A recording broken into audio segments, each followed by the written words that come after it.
अस्सलाम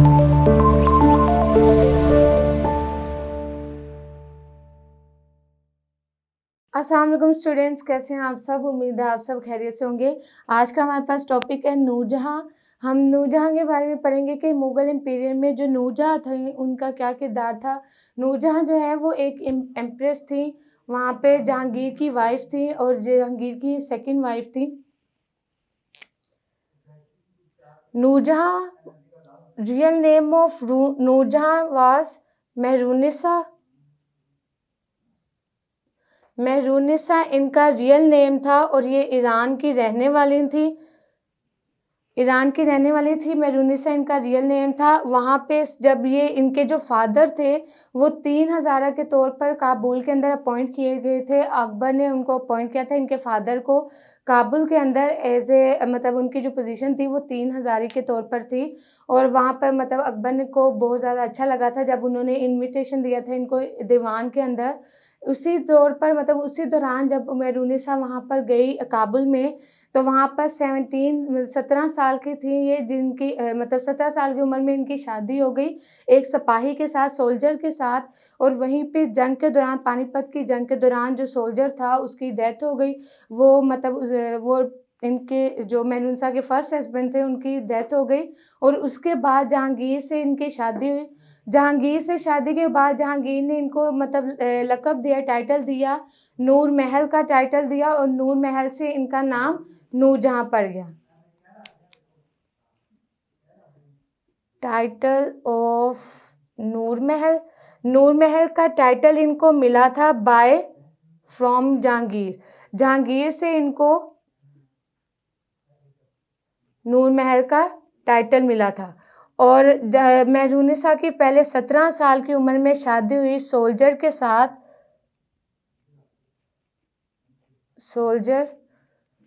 और सोल्जर जब इसकी डेथ हुई, after the death of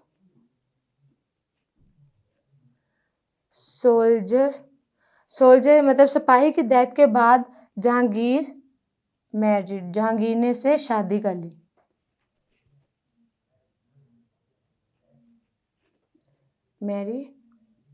Mehrunnisa Jahangir ने मेहरुनिसा से शादी की। और वहाँ पे जो इनके फादर थे, father of Nur Jahan, Ghiyas Beg, father of Nur Jahan Ghiyas Beg appointed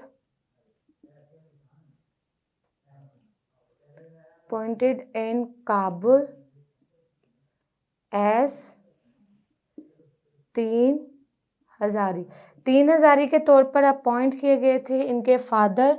और जो इनके 17 साल में शादी हुई थी सोल्जर के साथ, इस सोल्जर का नाम था शेर अफगान खान, जिसकी डेथ के बाद इसकी शादी जहांगीर के साथ हुई।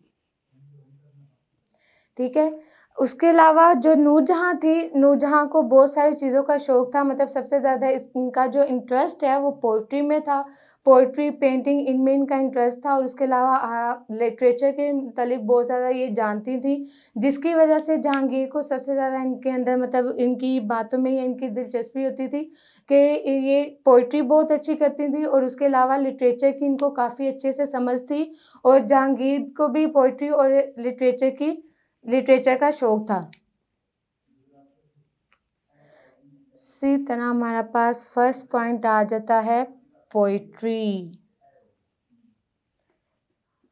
जहांगीर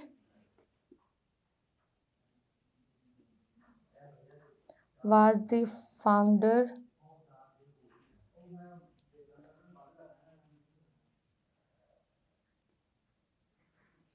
जहांगीर को पोइट्री का बहुत ज़्यादा शौक़ था। और इसी तरह मेहरुनिसा ने काफ़ी ऐसी नज़में लिखी थी। पोइट्री बाय मेहरुनिसा, तब काफ़ी नज़में ऐसी थी जो कि उनके जहांगीर को बहुत ज़्यादा पसंद आती थी। उसके अलावा जहांगीर का पेंटिंग के अंदर बहुत ज़्यादा इंटरेस्ट था, पेंटिंग में, आर्किटेक्चर में आर्किटेक्चर काम के अंदर जो ज़्यादातर चेंजिंग्स आई थी, वो पेंटिंग की वजह से ही आई थी। पेंटिंग उस ज़माने में, उस दौर में इस तरह की बनाई जाती थी, जैसे कि आजकल के कैमरा और जो पिक्चर्स हैं, कैमरे से ली गई पिक्चर्स हैं, वो नज़र आती हैं। उसी तरह की पिक्चर्स उस ज़माने में एज़ ए पेंटिंग के तौर पर बनाई जाती थी और मोस्टली जो है इसके लिए स्पेशल पेंटर्स रखे जाते थे, अपॉइंट किए जाते थे कि वो इनकी पेंटिंग बनाएँ। और उसके अलावा आर्किटेक्चर का जो ज़्यादातर काम था वो उन्हीं पेंटिंग से रिलेटेड था, उन्हीं पेंटिंग की वजह से किया जाता था। और उसके अलावा म्यूज़िक का म्यूज़िक